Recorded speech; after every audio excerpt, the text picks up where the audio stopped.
There is some construction noise in the background. Sorry about that.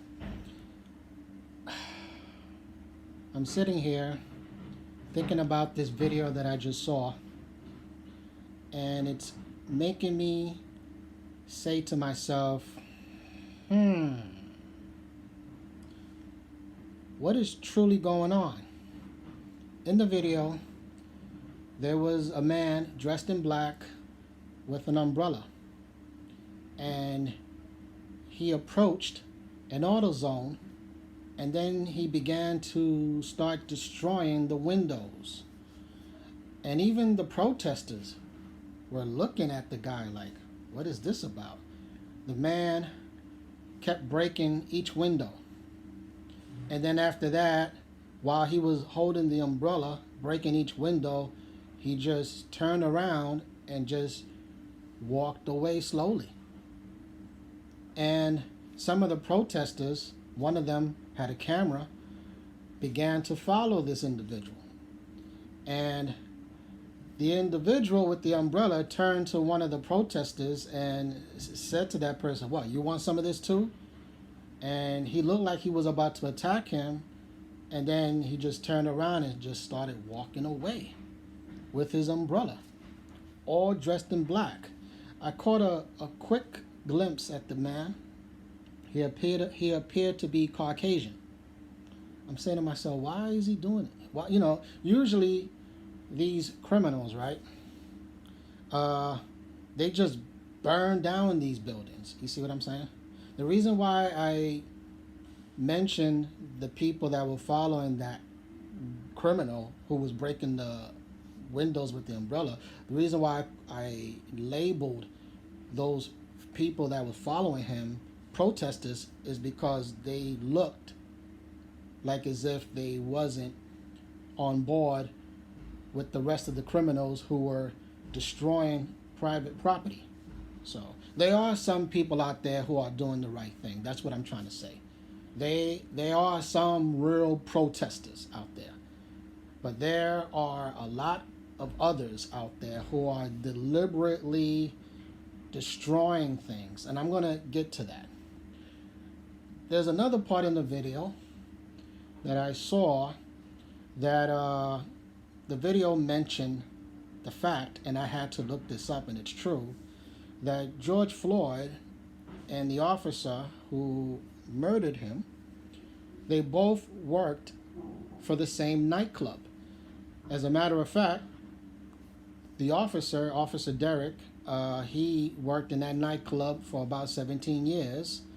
And George Floyd, according to this article that I have in front of me here, he just started working in that place recently, right? But another article that I just checked out, right, it says here that they were both working at the same time. I mean, that article is not too clear about how long they were working together in the same place, but the truth is that they were both security guards, which means that they had to know each other. They had to at least see each other. You see what I'm saying? I mean, yes, look, I work at my job. It's a big hotel, the Essex House Hotel in Midtown Manhattan. There are hundreds of employees there. And I don't know each and every one of them, but I have seen most of them. You see what I'm saying? So I don't know how large this nightclub is, but most likely, knowing that they both worked there together as security guards, that right there clearly tells me that they have seen each other, or maybe they knew each other. So what am I trying to get at this video? This is what I'm trying to say. I don't trust the media. I don't trust them. They are telling us things that they want us to accept. You see what I'm saying? So what I'm about to say is something that many of you are going to, after you hear the words that are going to fly out of my mouth, you're going to say, "Preacher man, are you serious?" Yes, I'm serious. There is a slight possibility that the death of George Foreman was probably staged just to get back at Trump. You see what I'm saying? All of this is political, guys. You know, the coronavirus, that right there is a plandemic.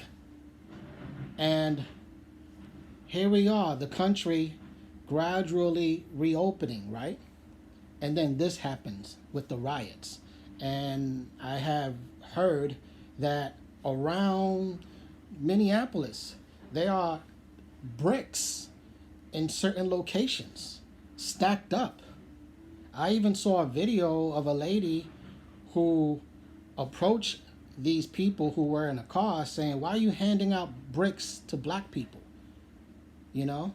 And then the driver just drove off.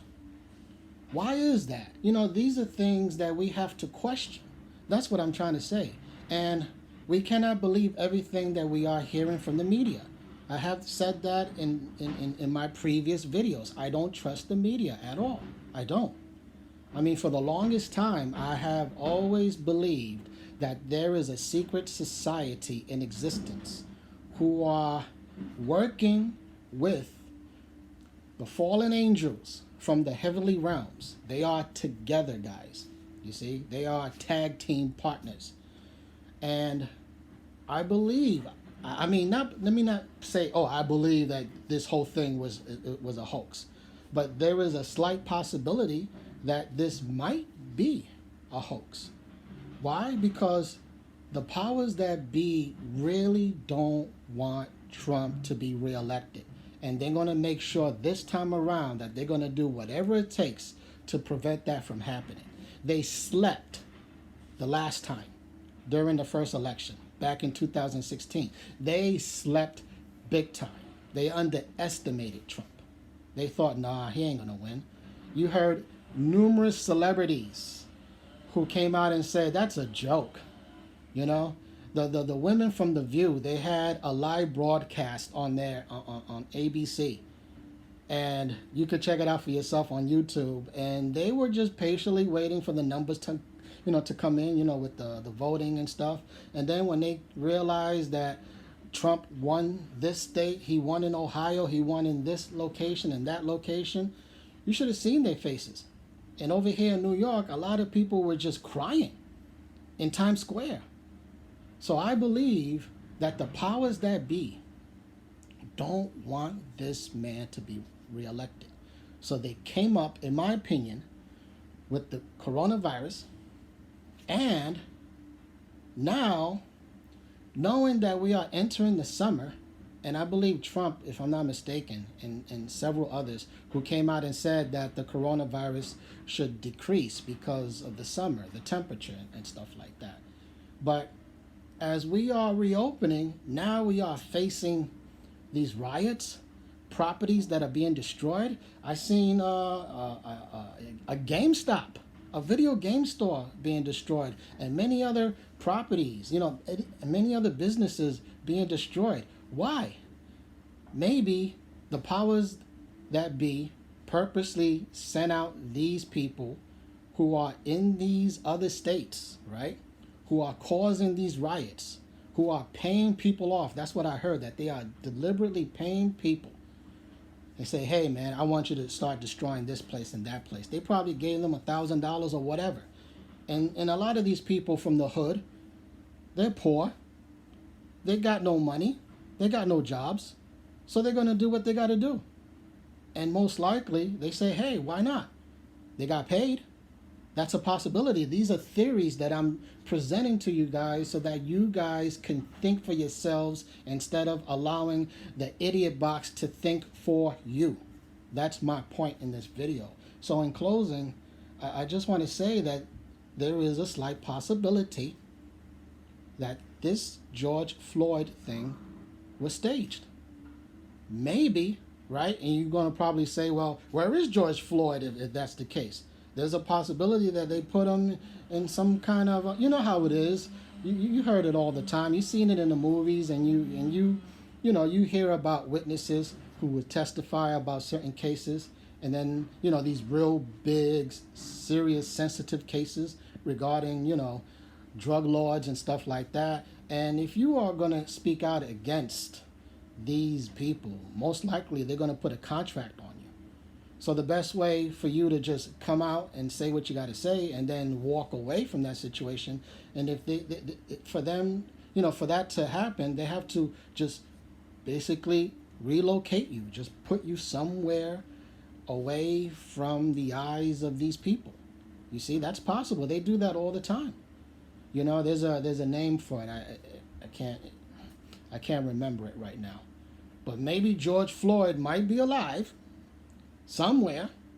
Maybe they performed plastic surgery on him and then just moved him somewhere to Alaska or something. I don't know. These are theories, but the thing is that there is a slight possibility. Just like the JFK assassination, ever since that went down, and then, all, these people that were around that situation, that case, some of those folks died, just mysteriously. And, I just don't trust what the media is saying. And let me leave you with 1 Thessalonians chapter 5, verse 21.